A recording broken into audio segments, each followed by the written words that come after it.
ಭಾರತ ದೇಶ ಜಾತ್ಯತೀತ ರಾಷ್ಟ್ರ. ಸರ್ವ ಜನಾಂಗದ ಒಂದಾಗಿ ಈ ದೇಶವನ್ನು ಕಟ್ತೀವಿ, ಅಭಿವೃದ್ಧಿಪಡಿಸ್ತೀವಿ ಅಂತೇಳಿ ಬ್ರಿಟಿಷ್ನರಿಂದ ನಾವು ಸ್ವತಂತ್ರ ತಗೊಂಡಿದ್ವಿ. ಸ್ವತಂತ್ರ ತಗೊಂಡ ಮೇಲೆ ಇತ್ತೀಚೆಗೆ ಎಲ್ಲೋ ಒಂದು ಕಡೆ ಮತದಾರರನ್ನು ಓಲೈಕೆ ಮಾಡ್ಕೊಳ್ತಕ್ಕಂಥ ಕೆಲಸ ನಡೀತಾ ಇದೆ. ಈಗ ಮತಕ್ಕೋಸ್ಕರ ಇವರು ಜಾತಿಗಳ ಮಧ್ಯೆ ಘರ್ಷಣೆಯನ್ನು ತಂದಿಟ್ಟು ಈ ದೇಶದಲ್ಲಿ ಅಶಾಂತಿಯನ್ನು ಮೂಡಿಸಲಿಕ್ಕೆ ಹೊರಟಿದ್ದಾರೆ. ಬಿ ಜೆ ಪಿಯವರಿಗೆ ಇನ್ನೇನು ಕೆಲಸ ಇಲ್ಲ ಮಾಡೋಕ್ಕೆ. ಕೆಲಸ ಇದ್ದಿದ್ರೆ ಕೆಲಸ ಮಾಡೋದು, ಅವ್ರದ್ದೇ ಹತ್ಕೊಂಡು ಉರಿತಾ ಐತೆ. ಅದನ್ನು ಶಮನ ಮಾಡ್ಕೊಳ್ಳೋದು ಬಿಟ್ಟು ಇವರು ಉದಯಗಿರಿಲಿ ಯಾರೋ ದುಷ್ಟರು ಅಶ್ಲೀಲವಾದಂಥ ದೃಶ್ಯಗಳನ್ನು ಹಾಕಿದರು.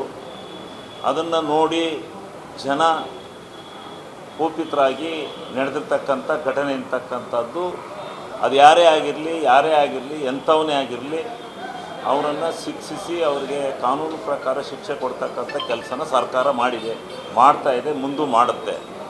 ಆದರೆ ಇವರು ಆ ನಡೆದೋಗಿರ್ತಕ್ಕಂಥ ದುಷ್ಟರು ಯಾರ ಕೆಲಸ ಮಾಡಿದ್ದಾರೆ, ಪ್ರಜಾಪ್ರಭುತ್ವ ವ್ಯವಸ್ಥೆ ಒಳಗೆ ನಮ್ಮ ಸಂವಿಧಾನದಡಿ ನಾವೇನು ಬರ್ಕೊಂಡಿದ್ದೀವಿ, ಪ್ರತಿಯೊಬ್ಬರಿಗೂ ಸಮಾನ ಹಕ್ಕು, ಸಮಾನವಾದಂಥ ವ್ಯವಸ್ಥೆಯನ್ನು ನಾವು ಮಾಡ್ತೀವಿ ಅಂತೇಳಿ ಮಾಡ್ಕೊಂಡಿದ್ದೀವಿ. ಅದನ್ನು ಬಿಟ್ಟು ಈ ಬಿ ಜೆ ಪಿಯವರಿಗೆ ಇನ್ನೇನು ಕೆಲಸ ಇಲ್ಲ, ಬರೀ ಒಪ್ಪು, ಅದರಲ್ಲೇನೂ ಸಿಗಲಿಲ್ಲ.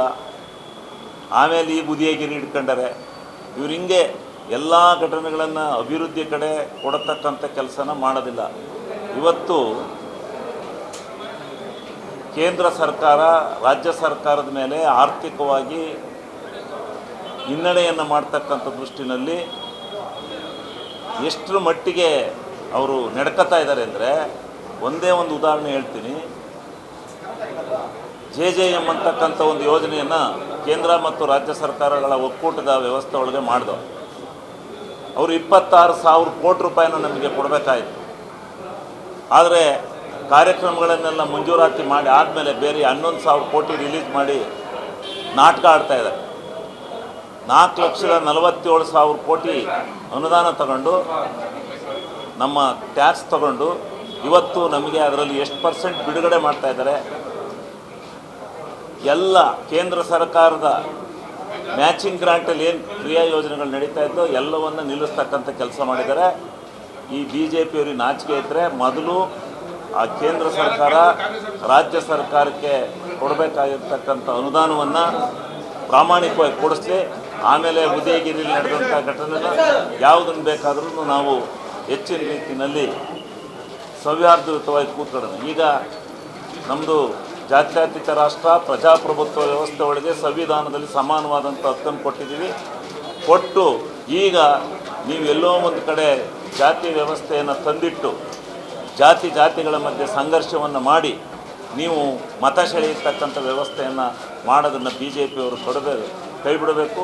ದೇಶದಲ್ಲಿ ಅಶಾಂತಿ ನೆಲೆಸಲಿಕ್ಕೆ ಕಾರಣರಾಗಿರ್ತಕ್ಕಂಥ ಬಿ ಜೆ ಪಿಯವರು ಮನಸ್ಸನ್ನು ಪರಿವರ್ತನೆ ಮಾಡಿಕೊಂಡು ಸಾರ್ವಭೌಮತ್ವ, ಸರ್ವ ಜನಾಂಗದ ಶಾಂತಿಯ ತೋಟವನ್ನಾಗಿ ಈ ಭಾರತ ದೇಶವನ್ನು ಮಾಡಬೇಕು ಅಂತಕ್ಕಂಥ ಮನವಿಯನ್ನು ಬಿ ಜೆ ಪಿಯವರಿಗೆ ಕೊಡ್ತಾಯಿದ್ದೀವಿ. ನೀವು ಇದೇ ರೀತಿ ಏನಾದರೂ ಈ ಸಂಘರ್ಷವನ್ನು ಮಾಡಿಕೊಂಡು ದೇಶವನ್ನು ಅಶಾಂತಿಯ ಮಡಿಲಿನಲ್ಲಿ ತಳ್ಳಿದರೆ ನೀವು ಬಿ ಜೆ ಪಿಯವರು ಇದರ ಪಾಪದ ಕೂಸನ್ನು ನೀವು ಹೊರಬೇಕಾಗುತ್ತೆ. ಬಿ ಜೆ ಪಿಯವರು ಎಚ್ಚರಿಕೆಯಿಂದ ಇರಿ ಅಂತಕ್ಕಂಥದ್ದನ್ನು ನಾನು ಈ ಸಂದರ್ಭದಲ್ಲಿ ಹೇಳಿ ಬಯಸ್ತೀನಿ.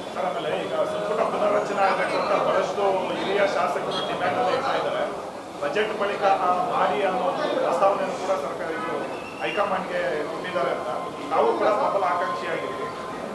ನಾನು ಪ್ರಬಲ ಆಕಾಂಕ್ಷಿ ಮನುಷ್ಯ. ರಾಜಕೀಯ ಜೀವನಕ್ಕೆ ಬಂದ ಮೇಲೆ ನಾನು 4 ಸಾರಿ ಶಾಸಕನಾಗಿದ್ದೇನೆ. ಮಂತ್ರಿ ಆಗಬೇಕು ಅಂತಕ್ಕಂಥ ಅಭಿಲಾಷೆ ಇದೆ, ಇಲ್ಲ ಅಂತೇಳಿ ನಾನು ಹೇಳೋದಿಲ್ಲ. ಆದರೆ ಅದಕ್ಕೆ ಸಮಯ, ಸಂದರ್ಭ, ಕಾಲ ಕೂಡಿ ಬರಬೇಕು.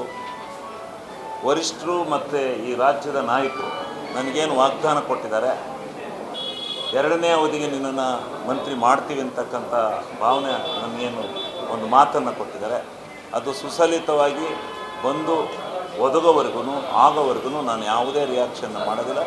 ನಾನು ಪಕ್ಷ ಮತ್ತು ನಮ್ಮ ನಾಯಕರು ಹೇಳ್ದಂಗೆ ಕೇಳ್ಕೊಂಡು ಹೋಗ್ತೇನೆ. ಅದರಲ್ಲಿ ಯಾವುದೇ ರೀತಿಯಾಗಿರ್ತಕ್ಕಂಥ ಘರ್ಷಣೆಗೆ ಮತ್ತೊಂದಕ್ಕೆ ನಾನು ಅವಕಾಶ ಮಾಡೋದಿಲ್ಲ. ನಿಮಗೆ ಭರವಸೆ ಕೊಟ್ಟಿದ್ದಾರೆ ಸರ್. ನನಗೆ ಭರವಸೆ ಕೊಟ್ಟಿದ್ದಾರೆ, ಭರವಸೆ ಅಂತ ನಾನಿದ್ದೀನಿ.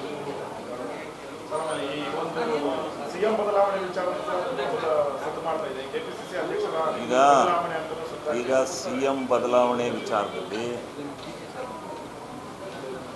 ನಮ್ಮ ಪಕ್ಷದ ರಾಷ್ಟ್ರೀಯ ಅಧ್ಯಕ್ಷರು ಯಾರು ಮಾತನಾಡಬೇಡಿ, ಬಾಯಿ ಮುಚ್ಚಬೇಡಿ ಅಂತ ಹೇಳಿದ್ದಾರೆ.